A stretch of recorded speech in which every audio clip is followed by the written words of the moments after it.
You're in a coffee shop late afternoon. Jamie's tapping her foot, glancing anxiously at her phone. She's chasing happiness, but it feels like a mirage, always just out of reach. Russ Harris invites us into this very trap where the harder Jamie chases feeling good, the more tangled and miserable she becomes. What if the secret to happiness isn't about chasing it at all? Let's pull that thread.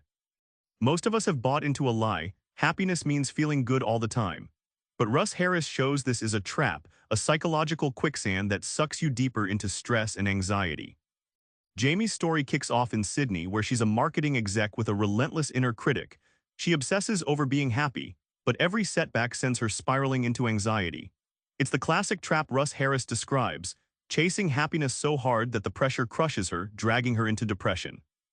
Imagine trying to hold water in your hands while walking through a desert. You'll never hold on to it. Russ compares our pursuit of constant happiness to this. When you resist or avoid uncomfortable feelings, they only gain power and consume more energy, leaving you more exhausted than ever. The real breakthrough, accepting hard emotions instead of battling them. When Jamie stops fighting anxiety and lets it coexist with her, she unlocks a surprising freedom, a calm space where life feels rich even when it's messy and imperfect. When you're stuck in the trap, your mind races with worries and judgments. Russ Harris offers a surprising practical tool, mindfulness, the art of being fully here right now. In the book, Russ tells of a client, Sarah, overwhelmed by what-if spirals about her career. Instead of battling these thoughts, Sarah learns to notice them like clouds passing in the sky. She practices surfing her thoughts, watching without reacting, which loosens their grip and gradually calms her racing mind. Picture your mind as a bus and your troubling thoughts as unruly passengers yelling warnings and insults. Trying to eject them only makes chaos worse. Mindfulness teaches you to become the driver, acknowledging these noisy passengers but deciding your destination anyway, calmly steering through the mental storm. Research now shows mindfulness actually changes your brain's wiring. It strengthens areas that regulate emotion and weaken the grip of stress circuits. For Sarah, this meant less reactivity and more moments where she felt grounded, able to choose actions instead of reacting to anxiety. Here's the twist: happiness isn't a feeling.